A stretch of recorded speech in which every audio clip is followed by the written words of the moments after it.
It is Wednesday, February 24th. I want to welcome each and every one of you to this morning's committee hearing.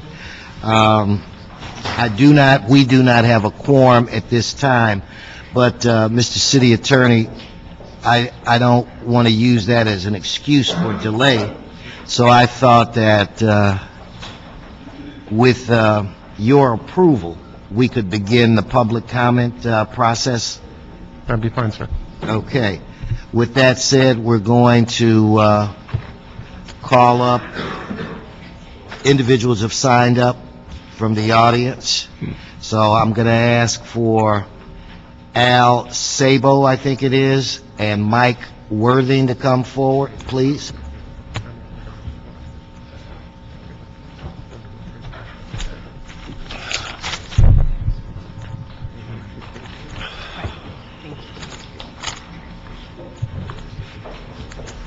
Okay, before you guys start, we do have translation equipment available, so if anybody here needs any translation equipment, just check with the sergeant. So with that said, Al? Good morning. I'm Al Sabo, a member of LA CAN and a runner in downtown Los Angeles. I'm here today speaking for all of those who are living on fixed incomes. The rent stabilization ordinance as it now exists is a one-way ticket to homelessness for all of us. Any annual rent increases, whether it be 5% or even 3%, Guys, we can't hold it. We can't hear, so please keep it down. Go right ahead. Any rent increases, whether it be 5% or even 3%, is unsustainable over time. In these difficult financial times, our federal, state, and city governments have either frozen and, even worse, cut the meager benefits we've been receiving. How is it possible that you expect us with less to pay more for housing? It, at some point, not only becomes impossible, but it is also unconscionable. To date, your inaction to act on RSO reforms has placed us in a very precarious position. You've promised to address this issue for the past several months, and still nothing has begun. It's time to put the process in action. It's time to put an end to the automatic rent increases. This year, we especially need a freeze on all rents. Move now to make the necessary changes before it's too late. We need your help, and we need it now. Tomorrow may be too late. For many of us, tomorrow may never come. Thank you. Thank you. And Mike, before you start, I've been joined by my colleagues, Ms. Perry and Mr. Reyes, so we now do in fact have a quorum. Mike? Hi, council members. I am Mike, and I am a member of LA CAN and a renter for the past several months. My family has been living out on a motel room. If it became necessary when we are forced from our 3-bedroom apartment after we no longer could afford the rent after our last rent increase. After months of searching, we finally found an apartment we could afford. However, we did not have to make any. We had to make some sacrifices. We downsized to a 2-bedroom apartment, but it beats living in a motel, believe me. Yet another rent increase is on the horizon. When it happens, even though we once again will be forced living another dilemma. Yes, another rent increase may be forced us out on this and permanent too. We need your help, and we need it now. Many of us have seen our incomes and benefits weather in these tough economic times. It's time to put an end to these automatic minimum rent increases guaranteed by the rent or stabilized ordinance. We need no longer afford to move while earning less. This is a different time calling for different measures. Quit stalling. Move forward with the increases RCO forms. Any rent increase at this time will deny conquerance for many of us. Join us in this fight to pursue our homes. Only you can make it. Make it happen now. Thank you, Mike. Wait.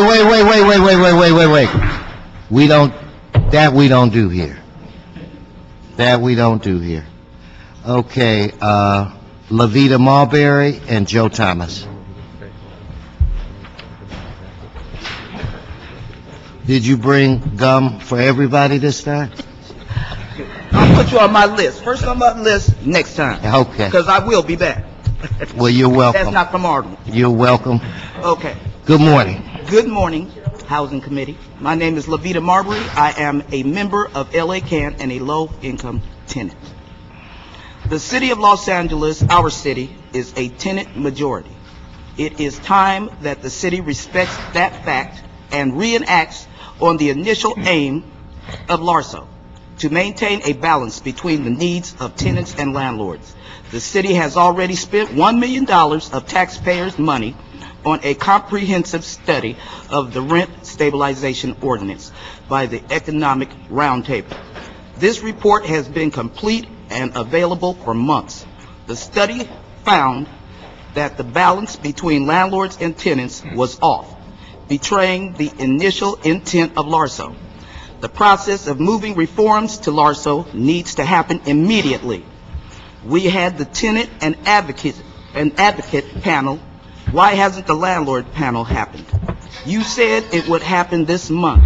Mr. Wesson, end the 3% floor and create balance between landlords and tenants. Stop using the budget as an excuse for not doing your job. Reform LARSO won't cost you a cent to implement the reforms we need. Thank you. Now, before we go to the next speaker, we've been joined by Council Member Richard Alarcon, and it is my intent to get that panel back on track. We haven't met for a few weeks. Okay. I had a death to my chief of staff, suddenly died. This is the first meeting that we've had in 3 weeks, I think it's been. But trust me, I have not forgot that, and nor will I never will into my care. I know what it's like to live in a hotel. I lived in a hotel where there was only one bathroom on every floor. My brother and I, when I first moved here from Cleveland, Ohio. So now I know how difficult it is, and I'm sensitive to that. So with that said, good to see you again. Okay. Good morning. My name is Joe Thomas, and I'm a resident of downtown Los Angeles. Shh, And a member of- Levito, let him finish now. Go on. and a member of LA CAN. I'm also currently a homeless veteran with affordable housing options. This morning, I'm here to remind the council of the responsibility to the tenant majority of the city. While we have been here for months worrying about a budget shortfall, we, have the majority of Los Angeles, have been in a position for decades, if not longer. 3 weeks ago, you said the landlord hearing would be held this month. As an African American, I want to remind you that February is Black History Month, the shortest month of the year, but of course you know that. Here we are at the last meeting of the month. We ask politely, now we're demanding. Do your job and move forward the reforms to LARSO immediately. It is time to remove the 3% minimum and the 2% pass-through for gas and electricity. The council's budget discussions are no reason for this important process not to continue. Our recommendations for reforms to the RSO supported by the Economic Roundtable will not cost the city a single dollar. It is time for the council and the housing committee to move forward for the majority of the people.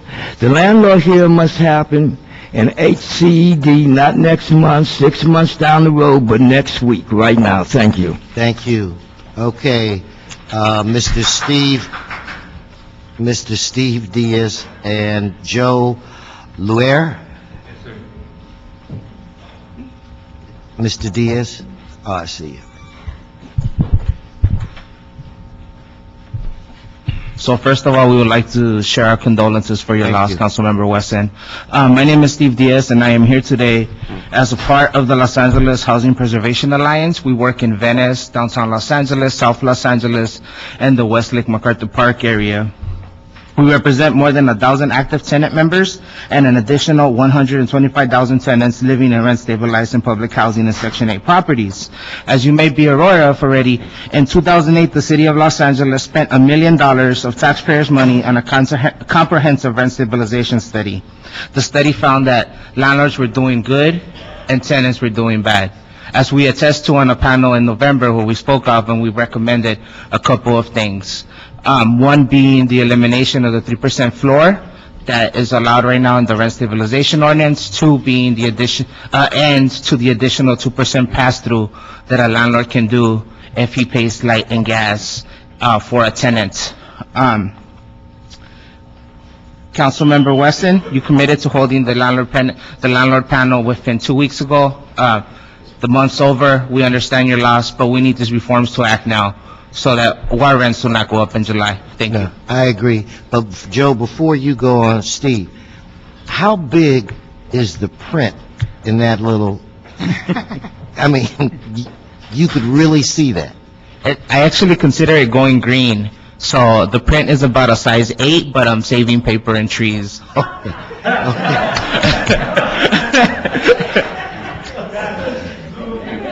Okay. Joe, obviously Joe is a dinosaur like me. You haven't gone green yet. So, Joe, go ahead and welcome. Welcome. Good morning. Thank you.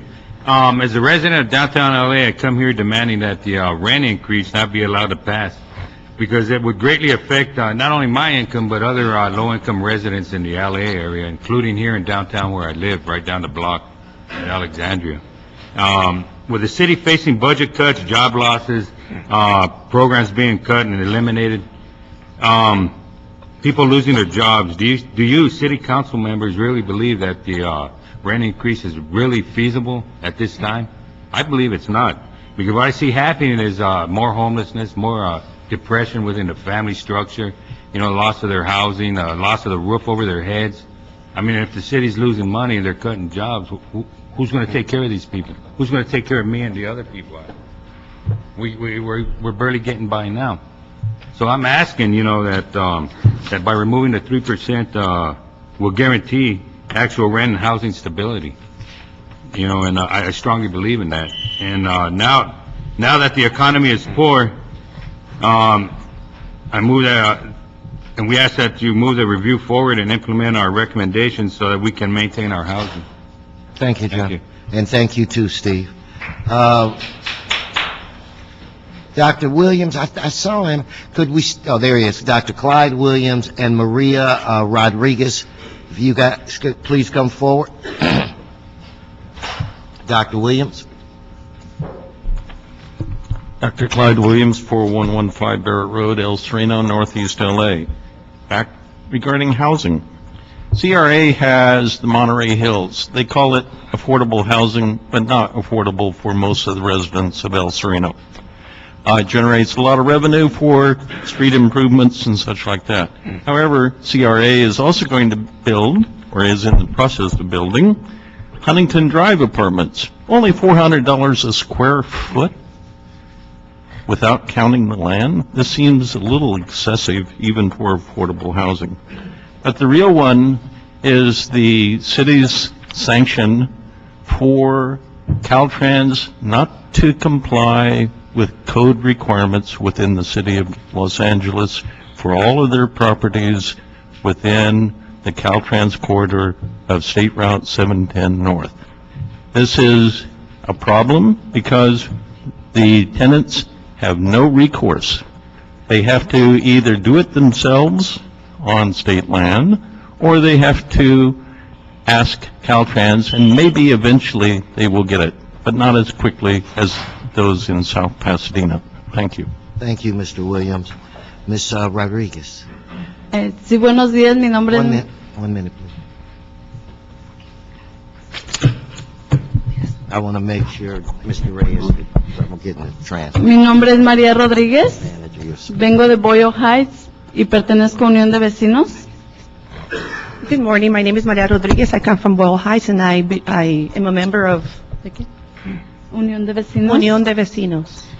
Yo vengo pidiéndoles de favor que continúen con el proceso, que para nosotros es muy importante. I'm here to ask you as a favor to please continue with the process because that process is very important to us. Y también que continúen las audiencias con los dueños. Also, I'm asking you to please continue with the hearings or the meetings with the homeowners or the property owners. Sé que el presupuesto es muy importante, que ahorita ha habido muchos recortes a causa del presupuesto estatal y federal que tienen ustedes y estamos padeciendo todos. I do understand that you're going through a very difficult time as far as your budget. I know there's been a lot of cuts at state and federal levels, and all of that is also affecting us as well because we're going through the same situation. Pero continuar con el proceso, con los dueños y con el control de rentas que necesitamos nosotros, creo que no va a costar más dinero. But if you continue with the process, which involves the landlords and also the tenants as far as the rent control, I don't think that's going to cost you any money.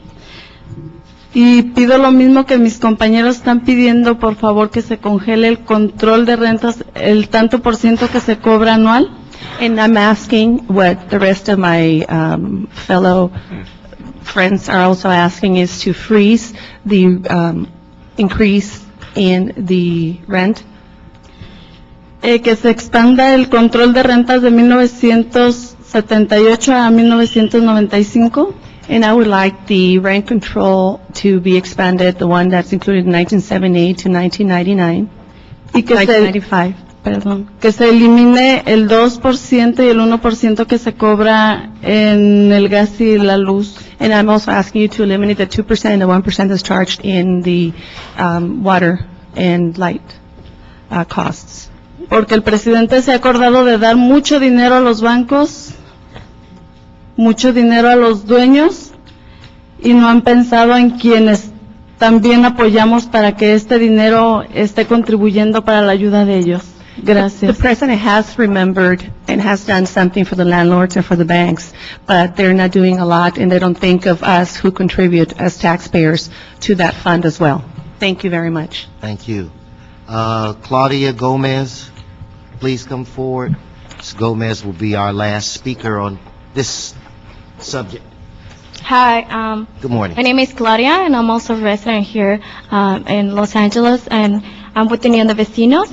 And I'm here to keep saying the same thing, keep going with the process, and also keep going with the hearing of the owners, because it's really important for us as a tenant to keep going with this process. And in a lot of ways affecting us, the rent increase that we get every year. So we know this year is being a negative, so why should we be paying a percentage that we're not getting as some of us are employees, some of us have a job, but we still have the minimum wage and stuff. And we're here as a coalition with LACAN, Comunidad Presente, Power, Coalition LA, and Unión de Vecinos. So the same thing, expand rent control, freeze our rents through this crisis time, and take out the 1% for electricity and gas. So thank you so much, and have a nice day. Thank you very much. And again, thank all of you for adjusting your schedules today and coming to this committee to share your thoughts and your views. It was listened to, and it is appreciated. With that said, we do have one item on the consent calendar. Ms. Sauer, if you could read item 2, please. Motion, Weston Reyes, relative to the transfer of $10 million in AB 1290 funds, recommendation number 59 in the mid-year financial status report. Then on that item, we'll receive and file that motion. That brings us to item 1. If you could read item 1, and I have a couple of cards on item 1, so I'll call up the public. Ms. Sauer, after you read item 1. Mayor, CAO, CLA, and CDD reports relative to the 36th Program Year Housing and Community Development Consolidated Plan. Okay, we have a representative from Mr. Weezar's office. Anna, please come forward. Chief of Staff. And Dr. Williams, I think I have a card on you on item 1 as well. Good morning. Good morning. Thank you, Mr. Chair. Thank you, committee members. My name is Ana Cubas. I'm the Chief of Staff to Councilmember Jose Huizar. I am here seeking your assistance on a line item that is part of the consolidated plan relating to the nonprofit group Girls Today, Women Tomorrow. Girls Today, Women Tomorrow is seeking capital project funds to rehabilitate its community empowerment center, which is located in Boyle Heights. This building is slated to be a Green LEED certified home and will expose the youth to new green initiative careers and will create work experience programs for the youth to educate the community about inexpensive energy saving alternatives. With the assistance of my office, the CLA-CAO has identified funding towards the project. However, the project cost is still short, so we're asking for your assistance to fully fund the project.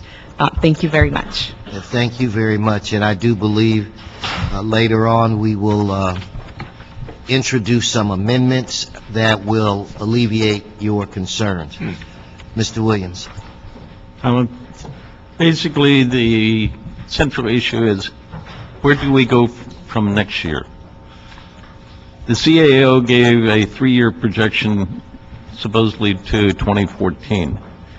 What will the housing be like after 2010, 2011? Even at a level 1 or a level 2 schedule, where are we going? What sort of commitments can be made for 2012, 2013, 2014? Because based upon the deficit, there's going to be a lot of, I say, cannibalizing. What are we going to do? This year we may be able to get past it. But how about next year, the year after? Because housing especially needs some continuity. And if we don't have enough funds to maintain the housing stock that we have right now, I say everybody else is experiencing it. So when will the city's housing experience the loss of maintenance? Thank you. Thank you, Dr. Williams. At this point, if we could bring up, I think we have representatives from the CLA, CAO, and CDD.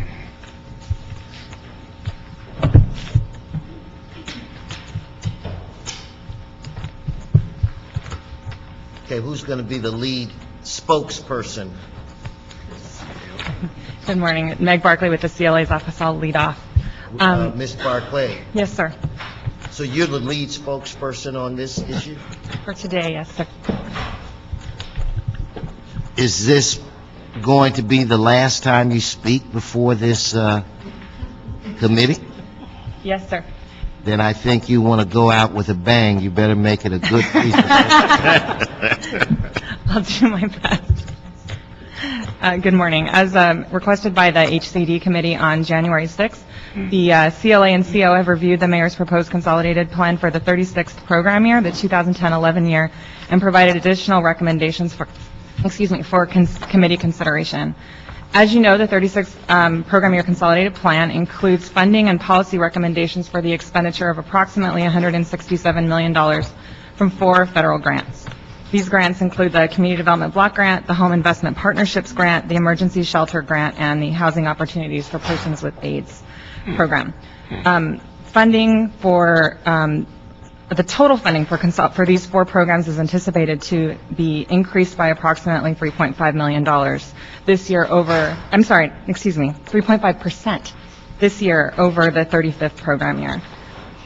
The CLA report addresses the following issues relative to consolidated plan funded programs. We made it a priority to reduce undercovered related cost reimbursement to the general fund from $4.5 million in the 35th program year to $3.5 million in the 36th program year. We proposed an equitable distribution of related cost deficit between CDD and LAHD, which are the two departments receiving the largest administrative and planning allocations within that category of funding. And we also recommend restoration of full funding for fair housing, the fair housing program within the CDBG budget. We also recommend continuing the past practice of reducing the carryover deficit from the 34th program year in the 36th year. That deficit is reduced from a $4.4 million last year. We recommend taking another $1 million off that amount in the 36th year. And it should also be noted that the mayor's proposed plan, in the mayor's proposed plan, homeless funding in the amount of approximately $2.6 million that was previously shifted to the Community Redevelopment Agency has been restored to CDBG. So those funds are more secure than they have been in the past. Our funding adjustments and recommendations are largely confined to the CDBG budget and are intended to address the issues I discussed before as far as reducing the general fund impact from unrecovered related costs, reduction of the carryover deficit, and ongoing funding for multi-phase programs. And the CAO has some more information on the related costs or general fund impact. Thank you. Hi, my name is Trina Unziker. I'm with the Office of the CAO. Now, let me ask you. Yes, sir. Is it that you just don't like them, that you have to sit so far away from them? No, not at all. Go ahead. Not at all, I assure you. They've been a real pleasure to work with. Maybe she didn't like us. Mr. And we've just been joined by Mr. Cardenas, and he whispered maybe she doesn't like us. Oh. No, I'm happy to be here, Councilmember. Okay, welcome. Thank you. There is the general fund impact, and this is due to the fact that not all related costs for staff are included in the con plan. As proposed, the general fund participation would be approximately $3.5 million, and as Meg mentioned, this is actually a reduction from last year's participation, which was about $4.5 million. And we are optimistic that the city will actually achieve that decreasing general fund participation, in part because the general trend among CDBG-funded departments is an increase of the amount of CDBG funds that are reimbursing the general fund. There is a chart on page 19 of the report, and that shows that while the resources available to the con plan have generally decreased over the last 4 years, the amount of general fund reimbursement has gone up over $3 million. So while we're headed in the right direction, we have included some recommendations that we hope will allow for even more general fund reimbursement. First, we're asking CDBG-funded departments that aren't already doing so to submit billing and reimbursement documentation to CDD on a monthly basis. We're hoping that that's going to inspire some more efficient repayment. And then secondly, we're also asking that all CDBG-funded departments report back in about 3 weeks, and that would be prior to the end of the program year, with 3 pieces of information that we think will help identify more ways to collect general fund reimbursements. One is an assessment of the extent that departments can provide program delivery within their budgeted resources. 2, we would include cost adjustments that would be needed to achieve full cost recovery with the budgeted CDBG resources. And then finally, additional resources that can be identified to offset related cost shortfalls to try to achieve full cost recovery. We think that that information will help the council make a more informed decision regarding general fund impact. And with that, we're ready to respond to questions you may have about the plan. Thank you. Good morning. Is that it? No, I have a statement that previews the con plan and gets into some detail as to how the money is being proposed to be spent in the 36th year. Okay, well, you're on. Okay. The 36th program year reflects resources of about $102.7 million, which is about a 9.7% increase from this year, an increase in actual dollars of about $9.1 million. As you know, there are caps that we are limited to for public services, administration, and planning activities, and we're held to a 15% cap, or $15.5 million for public services, and compared to only $14.1 million this year, which is a 10% increase.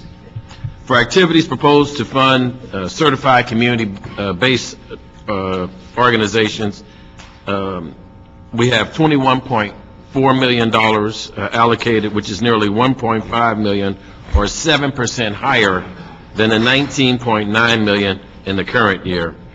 Economic development category has increased.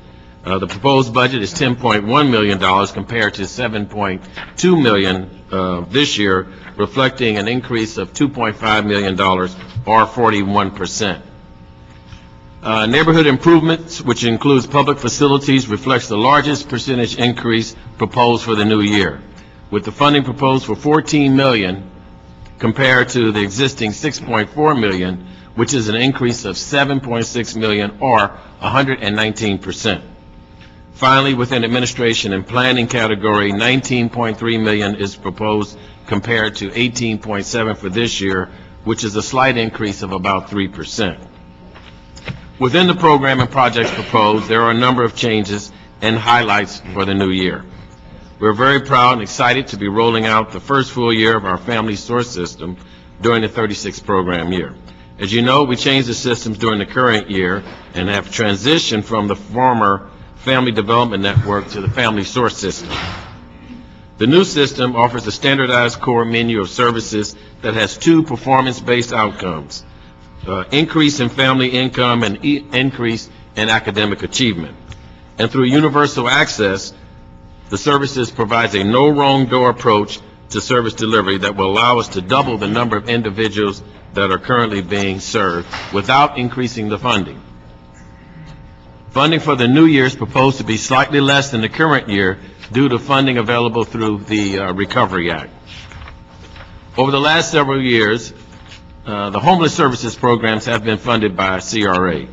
Due to the budget reductions at the state level, funding for this program has transferred back to the CON plan, and CDBG provides funding for $2.6 million for homeless services administered by LASA. The proposed budget also recommends $331,000 for the biannual homeless count. This is a new item in the block grant budget, but not a new activity. It was previously funded through the general fund.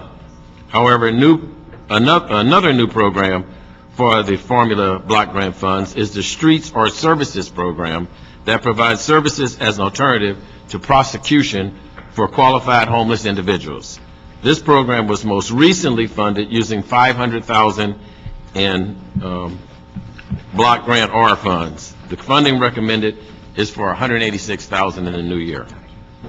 The 36th program year budget also includes economic development funding for the Clean Tech Business Incubator and Clean Tech Corridor as part of this effort to transform the old downtown industrial core into an incubator for green jobs, technology, and growth of the LA's economy. The budget also has a number of new neighborhood improvement projects representing the largest growth within block grant categories. And that's an overview of what the 36th program year includes. Thank you. And are there any questions or concerns? Mr. Frank, please come forward. Obviously, you don't mind sitting next to any other people that are already up here. I'm amongst friends, right? Good morning. Good morning, everyone. Larry Frank, Deputy Mayor, Neighborhood Community Services. So I guess I'd have a couple comments I think that would be helpful, I hope, here in this situation. One is from what we proposed in terms of the CDD admin, there's a $640,000 reduction here that I'm seeing. And the reason it's of concern to me is that we've been working very closely with council on bringing a number of significant responsibilities from the general fund to CDD. So they are going to have responsibility for staffing and doing the work of the Commission on Children, Youth, and Families, for the Human Relations Commission, for the Commission on the Status of Women. And it was in that context that we thought we were able to actually be able to staff that out of our existing comp plan commitments. So I'd love a chance to kind of work with the committee on really thinking that piece of work through. We have, I think there are good arguments for the consolidating the Human Service Department with CDD. I think there are promotions for the Commission on Children, Youth, and Families, and the work will be able to continue, but it really is work that needs to be funded and staffed. So we're bringing all these additional responsibilities. We're talking about bringing the Department of Neighborhood Empowerment, but also bringing some general fund support with it over to CDD.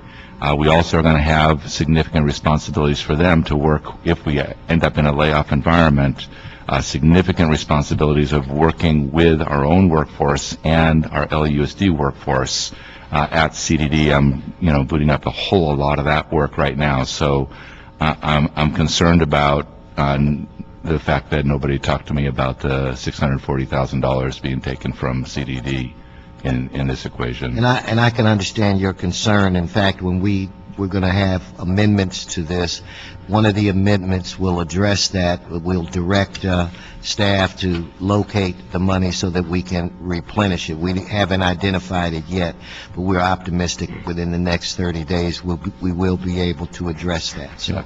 So we understand your concern. Thank you. I appreciate whatever help you can give us to try to figure it out, if that's possible. And then the other issue that caught me a little off guard was in the Department of Disability, Council and Mayor's Office has made a commitment to keeping the Department of Disability as a standalone department.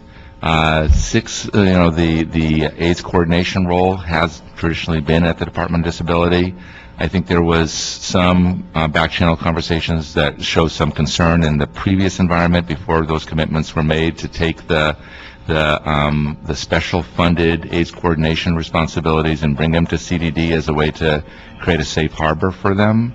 I believe there's still a very safe harbor for the AIDS coordination work at the Department of Disability. I believe that everybody is on that same page. And I think it would be appropriate if you wanted to bring Stephen Simon, who's the AIDS coordinator here, to the table to ask him if he has a different perspective on whether or not we should be moving the AIDS coordination function from Department of Disability over to CDD. But I think it would be best to keep it there, and I think that's where the AIDS coordinator feels it would best stay if you want to have a direct conversation with him. Okay, well, I saw him earlier today, and you're invited to come forward if you'd like. Somebody's going to have to give up a seat. Rhonda had one other thing to say before, if that's okay. That's fine. And just to say that the mayor's office would like to play a key role in terms of scrubbing the accounts related to both CDBG and CDBGR to look for funding to meet both the mayor's office as well as the council office priorities that were not able to be funded within the comp plan. Well, it is, we're pleased that the staff from the mayor's office wants to work with us on this issue. Maybe the mayor could learn from some of the people that work for him. Yes, sir. Thank you, Council Member. Stephen Simon, LA City AIDS Coordinator. As many of you have heard, mostly directly from me and other staff at DOD, there were significant concerns in the FSR which recommended saving core components of the department while eliminating administrative staff. Unfortunately, when that was to be implemented, we were told, and staff were told directly, that rather than the identified staff in the FSR to be laid off, that civil service rules would require them to sort of trickle down in the department, and the AIDS staff, actually, two of my core prevention people, would actually be removed, even though they were specially funded, CDBG-funded positions. That was a position that was untenable for me because it would actually lead to the inefficacy of this department if it were to continue this program. So, since that, yesterday, the mayor's office made it clear at Arts, Parks, Health, and Aging that the disability department is to remain intact. And my understanding now is that the block grant funded positions would keep their current staff in them, even if there are other staff cuts that need to be made at DOD. If that indeed is the case, and that we can ensure that that CDBG funding that is designated explicitly for AIDS stays only funding programs for AIDS and disability, then I am supportive of that. We have had a good historic synergy with disability, and as long as we can keep our core expert staff intact, that works for me. Thank you. Thank you. Mr. Franks, let me ask you a question. There have been discussions where it relates to consolidating various departments, and we understand that we're going to have to do things that we really never have done before and looked outside of the box. But I was just kind of surprised when the discussions were related. In fact, Mr. Reyes, maybe you know something about this, were related to planning and building and safety. I mean, merging. It would appear in the event that there were to be some savings when you take two large departments like this, those savings might be more significant than some of the more smaller departments where we're having these discussions about. So what's up with that? I mean, because when you look at the County of LA and other entities, I mean, that's the way they operate. I'm not saying that I support it or don't support it, but what I do support is a close look into if that works. I'm just curious, has there been any movement on that, or I might be asking you questions that are not in your area, but...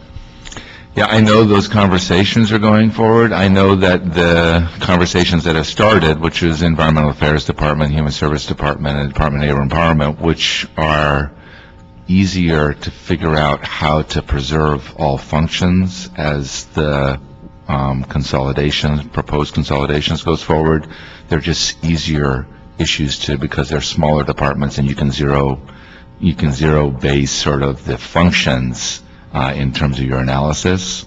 So those are the pieces that are going forward at this point as a proposal, but there are other pieces that are being looked at very, very closely in terms of possible consolidations. Yeah, because just because it's harder or more challenging doesn't mean that we shouldn't do it. Absolutely right. And I just think that the savings would be more significant, and we might have the possibility of creating a more efficient, operation. And Ed, again, I don't know if it's even feasible, but at least to have that discussion, we might be able to take some of the staff in building and safety and do some of the functions in planning, which is being decimated by the cut. So to me, I just think there should be a serious discussion where it relates to that. So, I mean... Well, let me frame it this way. That discussion has yet to have any formal introduction. There have been rumors. There's been hearsay, but I have yet to see a proposal or any kind of formal proposal that would state that these are the functions and these are the efficiencies and this is how we capture revenue-generating positions, et cetera, et cetera. So that discussion has yet to come to me. Yeah. And I would be very careful how we proceed with that. I agree. Given all the union issues that are engaged and given all the critical functions we need to continue today because of the morale factor in each department. Yes. And for us to carry this conversation today, I feel very uncomfortable because of the level of impact it could have in the performance. There are many projects on the pipeline right now that need to move. Our zoning administrators are basically leaving because of the ERIP. So we're in a very delicate place and very key positions when it comes to the planning police powers of the city. So I'm being very careful how I respond to that question or that assertion. So I would be happy if there's a specific ask from a specific council person about a specific department or ideas related to it. I would be happy to play the navigator role in the mayor's office to make sure that those conversations happen appropriately. Okay, Mr. Cardenas? Yeah, Mr. Frank, part of what you said a few minutes ago struck me. I'd like you to clarify for me, please. You said that, quote, I'm concerned that nobody talked to me about this. What did you mean by that? So I was hoping to have a little bit of heads up about a $640,000 reduction, in the CDD's capacity before it went, Before it what? Before it goes forward. Before it goes forward. When you say goes forward, what do you mean goes forward? What it is that is going to be voted on today by HCD. Now, can you explain to me what your understanding is the mayor's responsibility or efforts or interaction with the comp plan? We propose it. You do what? We propose the consolidated plan. You propose the consolidated plan. That's correct. And is it by federal requirements or by city charter, or where in any mandate is it that the city council has to adhere to the proposal from the mayor's office? Yeah, of course, they don't need to adhere to it, but I'm going to ask Rhonda to pick up the questioning, if that's okay. Sure, Rhonda. As part of the city's grants ordinance within the LA Administrative Code, the mayor's office has authority for submitting the consolidated plan budget to HUD, as he does most grants. We do work with the council, and particularly HCED committee, to make sure that all mayoral and council priorities are met as we submit our budget to you, so that hopefully it can go forward with as little amendment as possible. But there is nothing that says that the council, in its disposition of the mayor's proposal, cannot amend it. Okay. See, because that's what I wanted to get clear, because it's one thing for us to invite you or you to invite us for discussion, but when you use strong words like, I'm concerned that nobody talked to me, that draws concern on my part, because then I start to wonder whose responsibility is it at the end of the day? What jurisdiction does the mayor have? What jurisdiction does the council have? And therefore, what are we doing here as a panel of elected officials if we have to worry about how people feel about us exercising our legislative responsibilities? And I'm not trying to say that we shouldn't work together or that we shouldn't dialogue or what have you, but in discussions with the chairman of the committee and his staff, it's my understanding that there was plenty of dialogue going on, and many issues that are priorities of the mayor that we've adhered to, and that we have actually gone out of our way to make sure that the mayor is satisfied with our legislative decisions and that they're in line with what he would like. By and large, has that occurred? Yeah, I am duly chastened. I am appreciative of the council's looking closely at everyone's concerns here. My comment was not meant to rile anybody up. My point was, I've been working very hard behind the scenes trying to figure out some of this consolidation work, and I've relied on the fact that I hadn't seen the significant reduction in CDD's admin, which is going to impact their ability to sort of do some of the work that I've putting all my time into the last 2 weeks. Well, I think we're concerned about it as well, but with all due respect, personally, I'm more concerned with the outcomes and the services rendered to the community more than people's feelings being hurt or people feeling like the last 2 weeks of their work may have gone for nothing. That happens to us all the time, by the way. And with us, it's a lot more public when things don't go well for the well-laid plans that we have as elected officials have worked hard on. I just want to make it clear, I have a lot of respect for you, Larry. I know a lot of the work that you do. You have a lot of latitude of responsibilities within the mayor's office, and there's a lot of wonderful accolades that you can point to that have served the community well. But one thing that I'm very, very concerned with is when people try to, or inadvertently convey to the public whose responsibility some legislative responsibilities belong to. And I've always been very committed to reminding the public that, for example, the budget process is a process that lies within the responsibility of the council, first and foremost, not the mayor, or the controller, or the city attorney, et cetera. And when it comes to the con plan, I think the custom and practice has led the public to believe that the con plan is a mayor's document, when in fact I do not believe it's a mayor's document at the end of the day. I think it's a legislative document. That's correct. Thank you. Thank you. Thank you, Mr. Cardenas. Mr. Reyes. And I just want to be,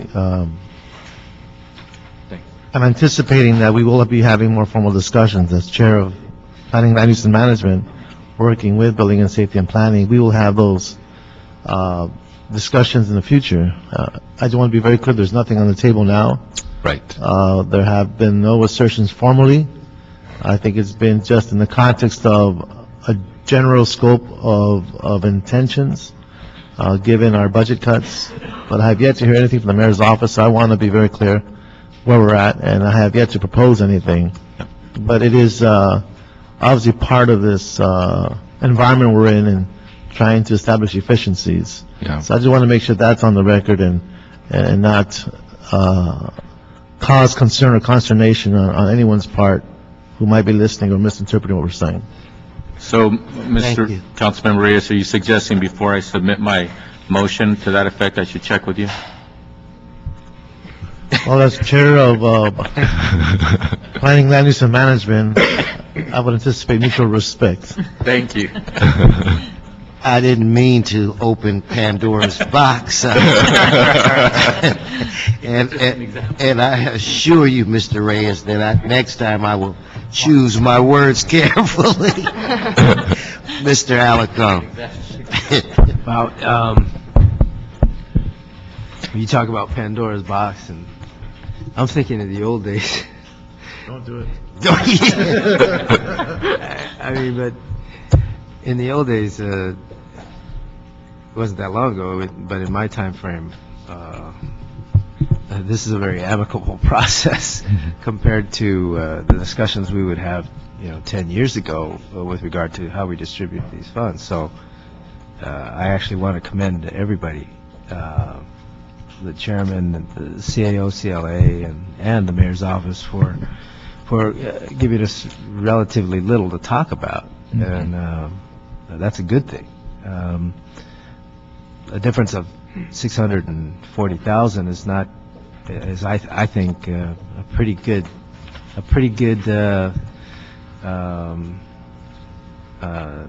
place to begin.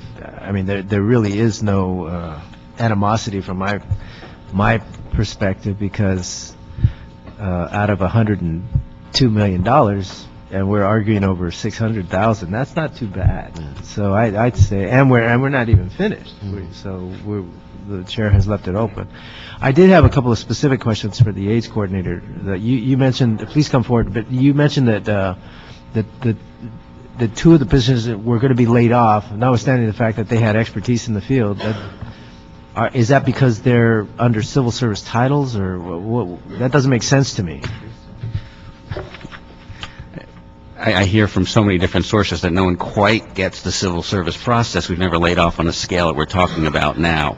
The best I can tell you is that in the FSR, which lays it out very explicitly what positions would be removed from disability in the earliest recommendation, which were administrative, sort of top and bottom of the scale, if you will. Internally, my staff were told, even though they were grant funded and not on that list, that they should actually apply for the sort of quick transfer system that the city had set up to move people from general funded positions into special funded positions. I explained, one, they weren't on the list, and two, they're grant funded in the first place, but they were asked to leave. So, But grant funded is special funded. Grant funded is special funded. I understand that. That was my point and concern. But they were still asked to leave, and the one got a job offer, unfortunately turned it down. Okay, they were asked to leave. Because I'm still not understanding why they were asked to leave. Because the staff that were recommended, the positions that were recommended to be cut in the FSR, the Executive Director of Disability was going to move them into other staff positions in the department, which meant two of my staff positions and the Deaf Services Coordinator. So they're going to eliminate positions in the AIDS program, or eliminate, as opposed to the administrative ones that were recommended in the FSR. I think I can clarify. Please. So I think when the Department of Disability was up on the Miguel Santiago proposed list was for actual elimination, right? And so in that environment, everybody that was general funded was being given good advice. If you're general funded, you might want to seek a special funded position. That list of 1,000 was not a very accurate list when you really started digging into it. So that list has always been the CIO's list. It's never been the city's list, the mayor's list, or anybody else's list. But what was said is that as the piece said, should we electronically raise our hands in favor of a transfer? you had 2,000 people raise their hands, and it sounds like there was some confusion at DOD, but there was an intent to maybe take the people that were in those special funded positions, if they were to move elsewhere to different special funded positions, there might be, if there was a reduction in the size of the Department of Disability, they would then be able to transfer people that were general funded within disability to these 4 or 5 or 6 special funded positions working on in the AIDS coordinator's office. And so there was a desire to be careful about that, right? We will support the special funded positions surviving, but the idea was then to take the AIDS, the special funded AIDS unit, bring it to CDD, so there wouldn't be the ability to move people from the general funded positions that were going to get laid off at DOD into the special funded positions, in the theory that DOD survived, but at a much smaller level. Okay. Right? Let me see if I can reiterate, because it doesn't. And I am a senior personnel analyst before I was elected, so I do have a better than average understanding of the layoff process, and was actually tested on it. So I didn't want to suggest you didn't, of course. I'm hoping you could tell me about it. But just for all people here, just to let them know. But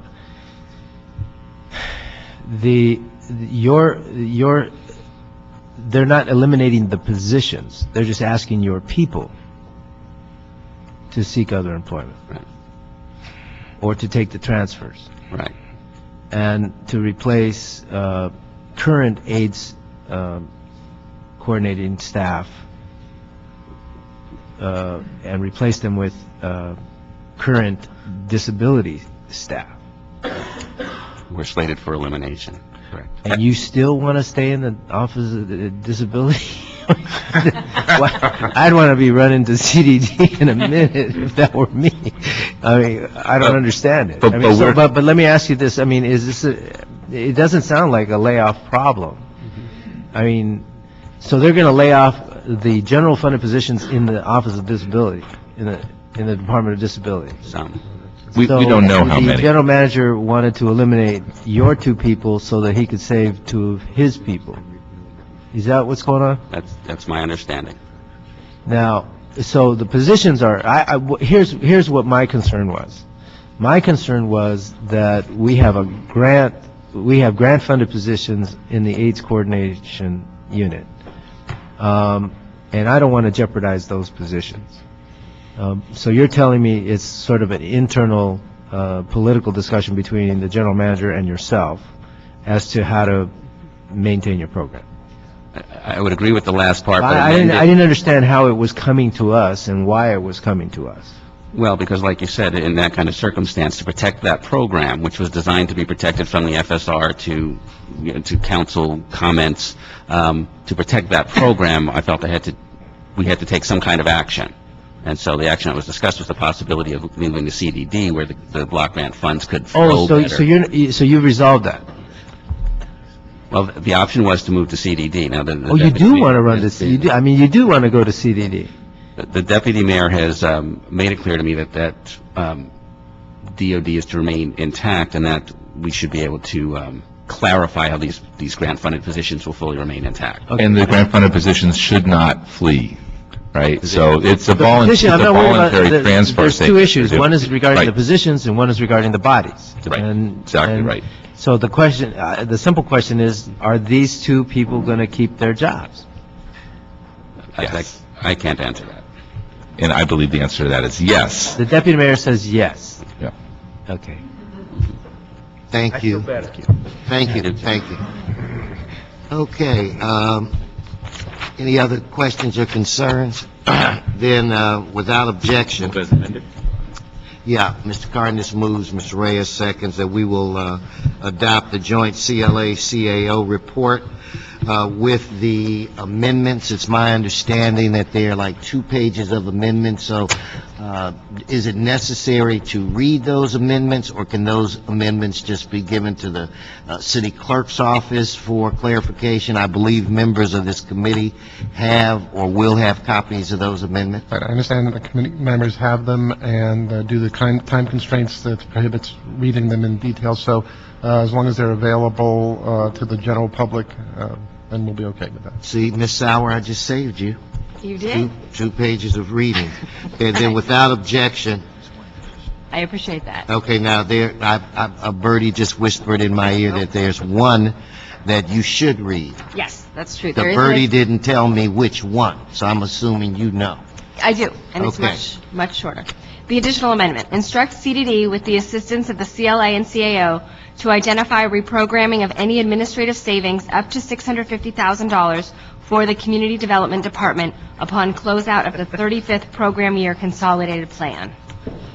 Okay, thank you. Then without objection, so moved. Thank you, council members. Could we add the mayor's office to that instruction, not just CDD, CAO, and CLA? We'll think about it. Go right ahead. Please. Okay, and the mayor's office. That brings us to item 3. That was the easy item. Yeah. Item Hold on. Hey, it was an easy item. Meg? Yeah, Ms. Barclay. This is Meg's last. We need I you know. back here, Meg. Oh, I'm sorry. I thought you were No. You're going to remain. Hang on. In fact, you know what? Mr. Cardenas is right. I was going to wait to the last item, but I do want to take a moment. I'd rather be rushed on this item than to be rushed where it relates to every member of this committee thanking you for all of the fine work that you've done even prior to my arrival as chair of this committee.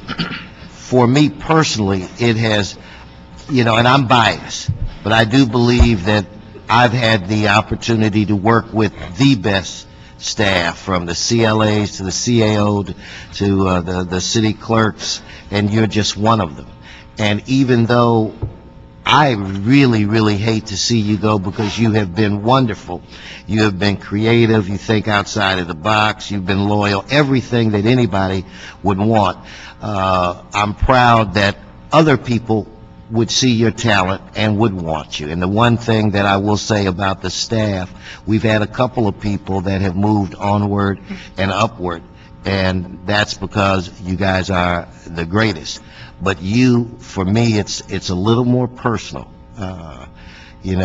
Losing you, I will think about you, especially when I turn on the Weather Channel and see that it's 8 degrees in Washington, D.C. And for us, a cold day might be 56. And Rub it in. but I personally wish you well, and I'm sure other members of the committee would like to say something. You've done a phenomenal job. Your mother must be proud. I know that I am. And for those of you that don't know, the city attorney and I wear braces.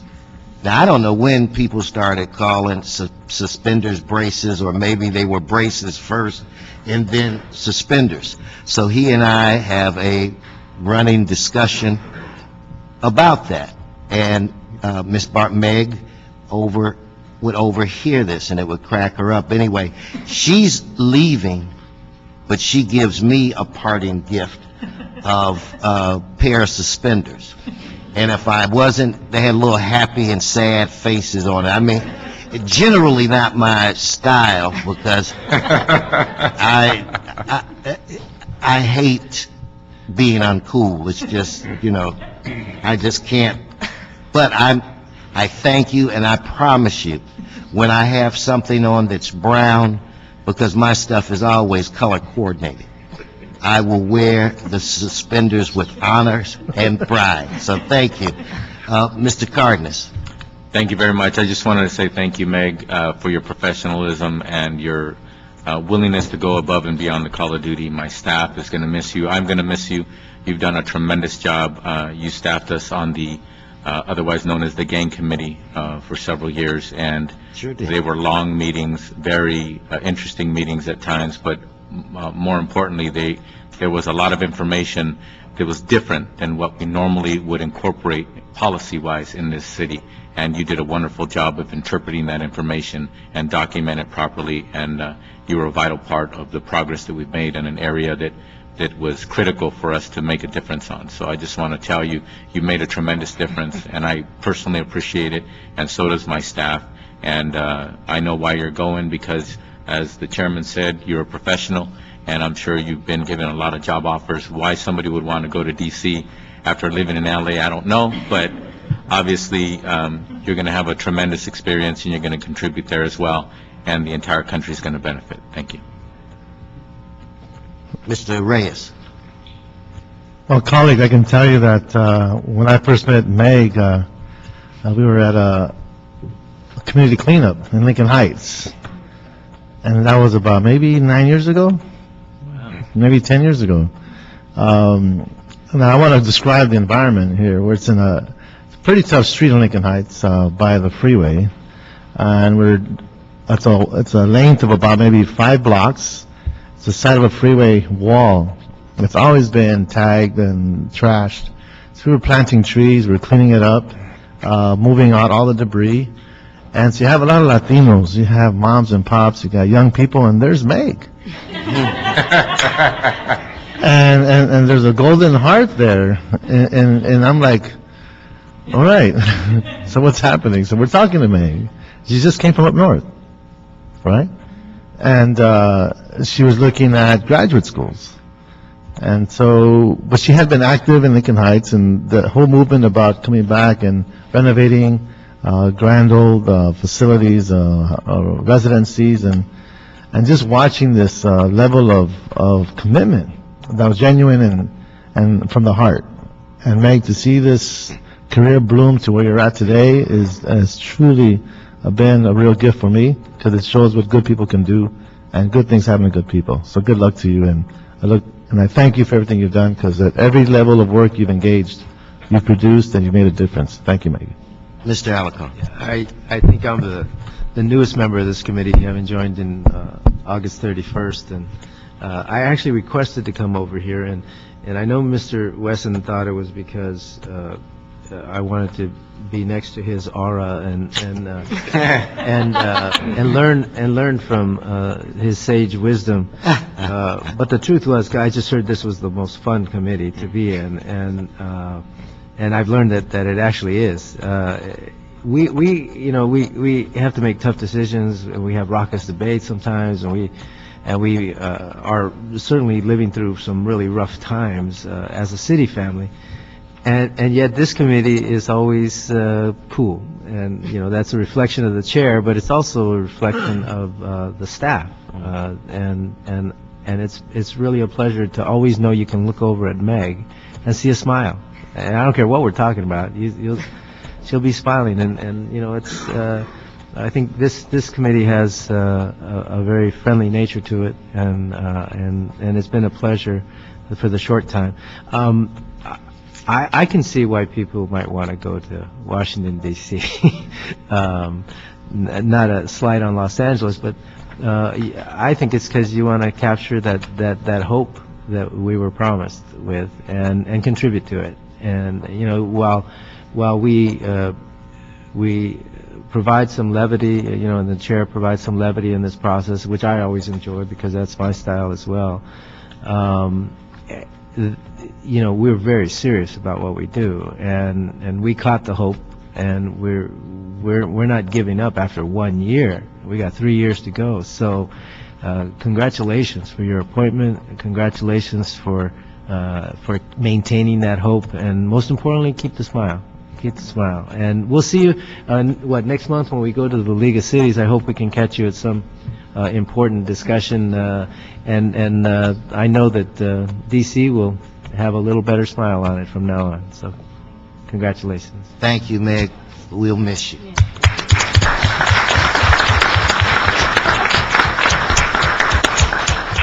Now, if we could go to... I just wanted to say thank you. Oh, I'm It's sorry. been an honor to work with all of you. You have a lot of hard work to do, but I'm confident that it will get done well. Thank you. Jumping off the ship, leaving it. Sprinting. If we could go back to the item that I thought was going to be the long discussion, or the longer discussion. Item 3, Community Redevelopment Agency Report and CAO Report relative to what projects have been funded by the Los Angeles Development Fund, what the process is for submitting projects, and the status of fiscal year 2008-9 AB 1290 resources. Hello. Good morning. Lisa Johnson-Smith, City Administrative Officer. The City of Los Angeles is facing a budget crisis unlike any crisis it has ever experienced. As a result of the council actions in conjunction with the approval of the third mid-year fiscal status report, the CAO estimates the citywide budget deficit to be $212 million. The CAO report before you is the city's share of Assembly Bill 1290 funds for fiscal year 2008-09. And our office recommends that the council instruct the agency to transfer a minimum of $9.2 million identified in attachment 1 in available AB 1290 funds to the city's general fund. After the transfer amount is incorporated into the general fund, the funds will not be transferred back to the agency in order to mitigate any negative impact on the general fund, and to identify an additional $764,000 in AB 1290 funds from the various redevelopment project areas in order to obtain the $10 million cumulative total amount to be transferred to the general fund. Let me ask you this. What are the AB 1290 funds supposed to be used for? Well, the 1994, there was a legislation that was passed, and basically it's 20% of all the all the revenue from a CRA is transferred over to, sent over to the CRA, and what the CRA does is transfer it to various taxing entities like the city, the school district, the county, and for all the other taxing entities except for the city, they just write a check and send it to the taxing entities.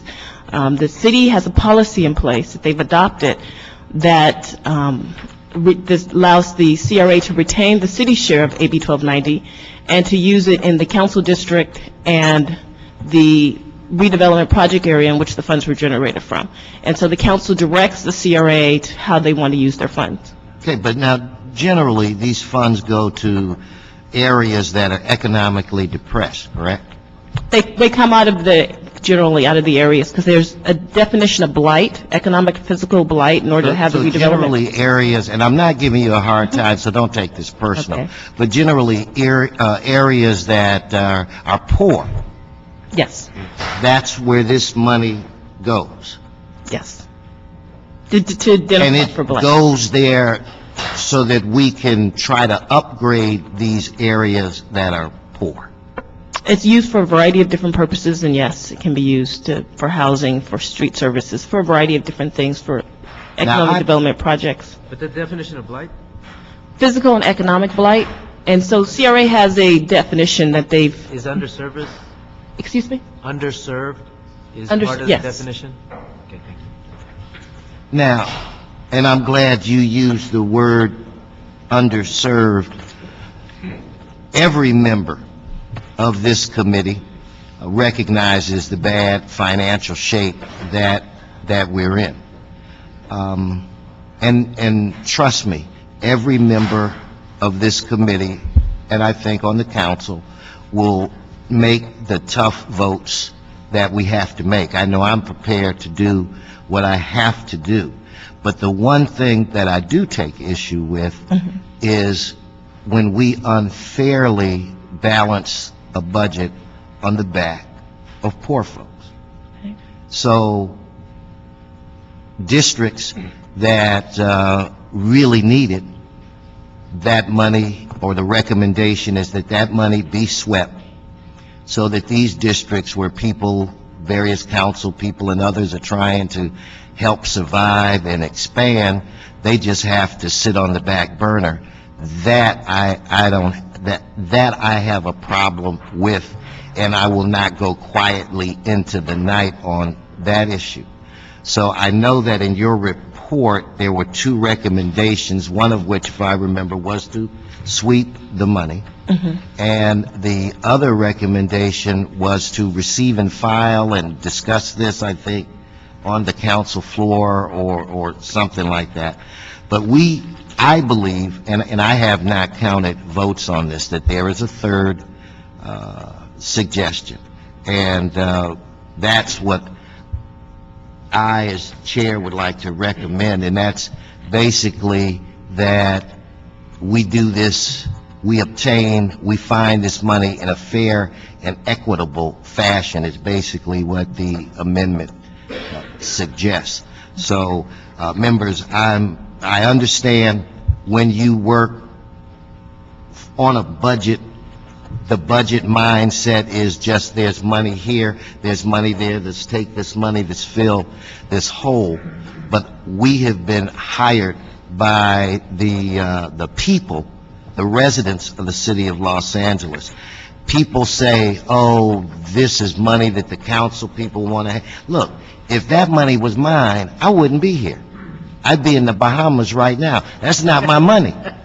That is the people's money from those areas. And we have a responsibility to spend that money, in my view, for the people that live in that area. So anyway, I know we only have a few minutes, but we can go over. I'm sure that there may be another member or two on this panel. I'll start off with you, Mr. Cardenas. Thank you. And this is not about you. Okay. So please don't take it that way. Thank you very much, Mr. Chairman. Really quick, because time is short.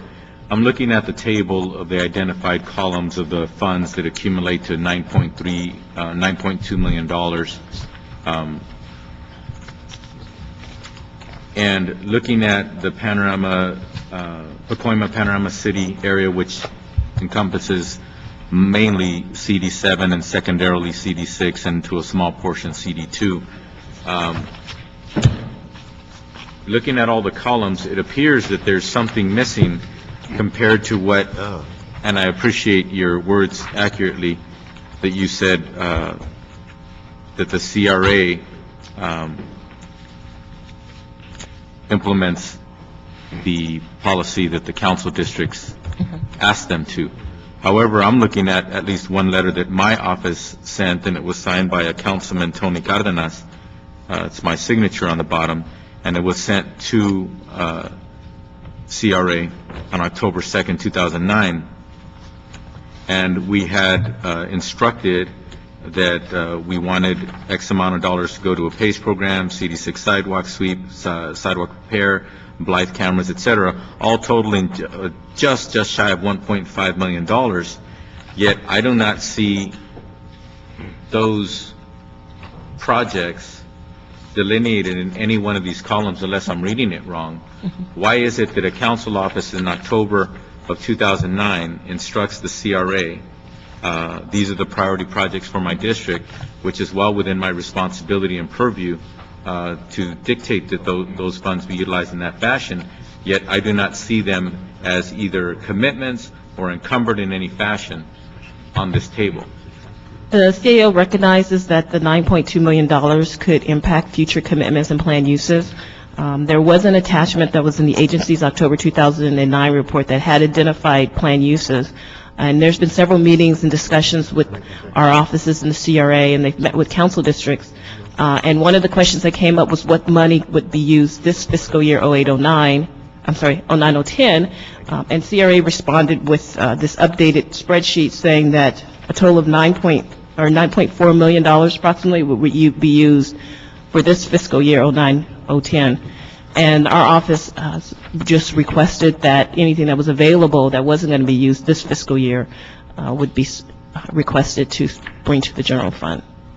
Yeah, but what I don't understand is why is it that you even reiterate today that council offices instruct, yet at the same time those instructions are ignored, and then you just come up with your own recommendations disregarding those efforts in writing from council offices? Well, our office is attempting to try to come up with a $10 million number to help with the budget. And based on all the conversations we've had since October, we've been unsuccessful in coming up with the $2 million. And so we were just our office just was requesting that the council would help us somehow come up to the $10 million. And we just put this out as a potential example of getting to that number.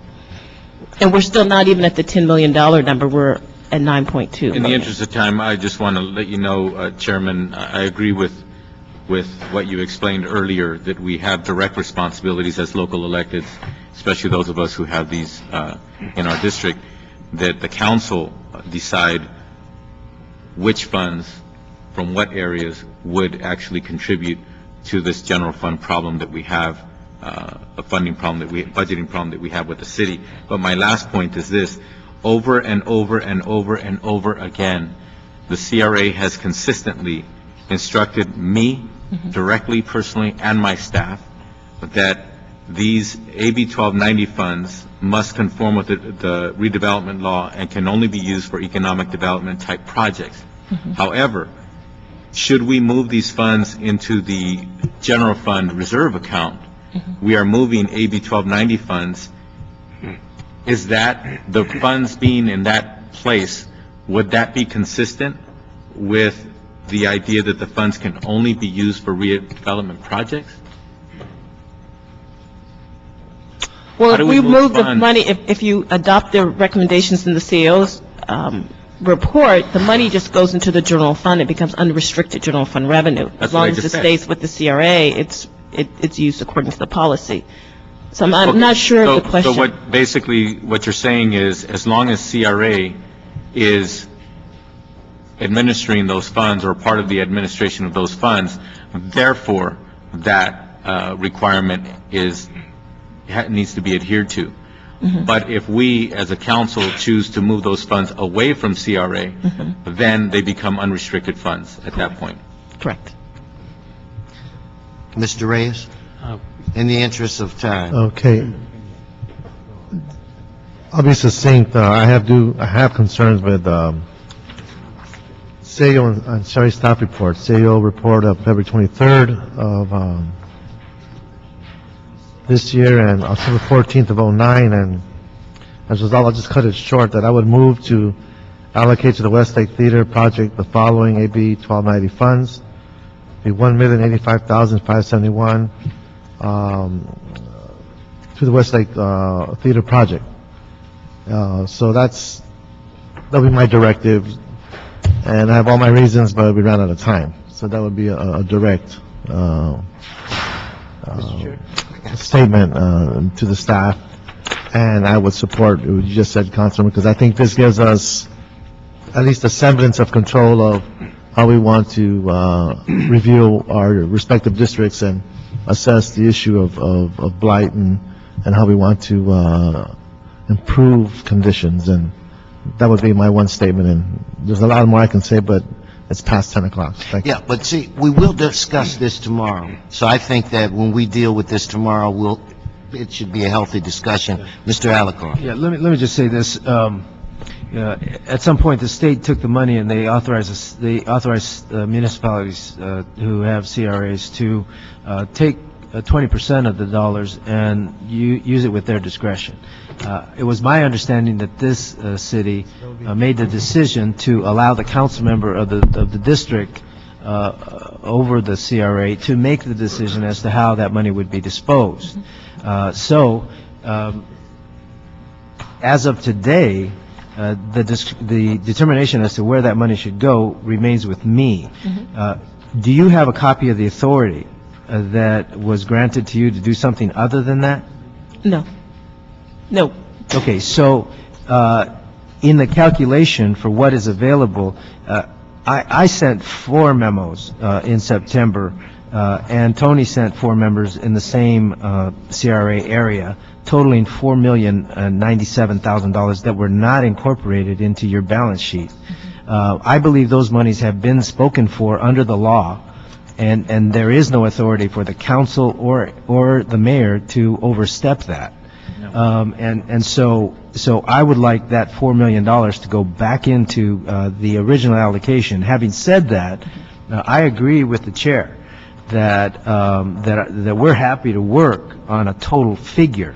But if you think you're going to do it on the backs of the poor without a fight, that ain't going to happen, whether I have to go to court or not. And I believe there are several of us that may be willing to do that. This money is for the poor people who decided to allow for a community redevelopment zone in their area. They knew what they were sacrificing. They knew that they were going to give up other dissemination of dollars, but they thought it was for their use for economic development. These projects are economic development projects, and I believe I have the authority to dictate where that money goes, whether there's been a commission action on it or not. And until you can show me a document that tells me that somebody else has the authority, that's my position, and I will fight for this money for my district. That makes sense, Mr. Alagon, and I will be at your side in the event that we have to take it to that level.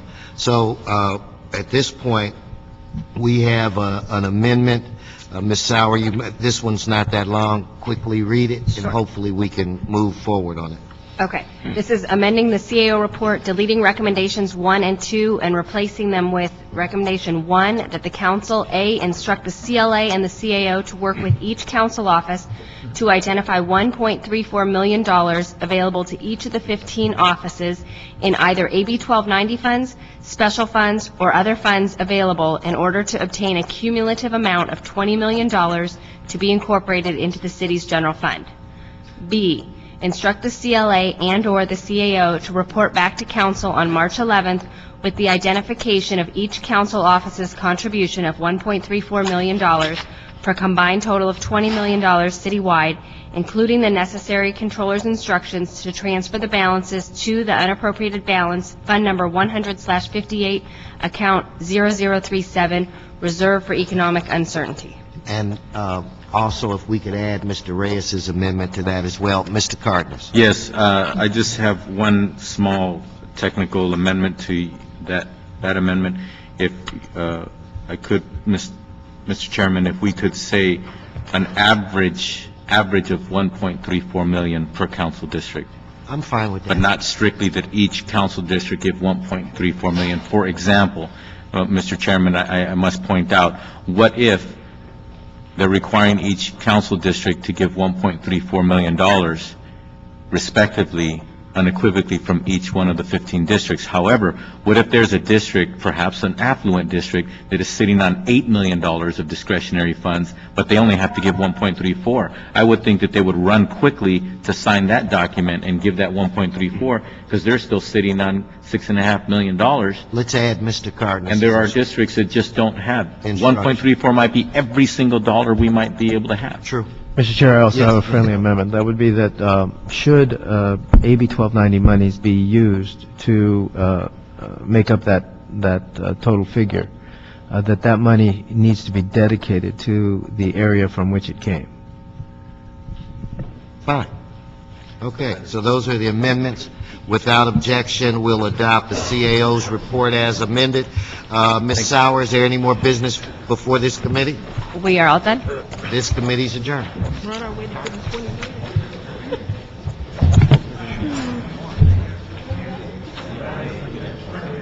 I will.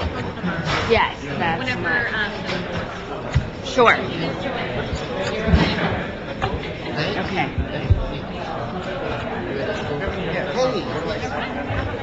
Sorry, Okay, perfect, right? Okay. No problem.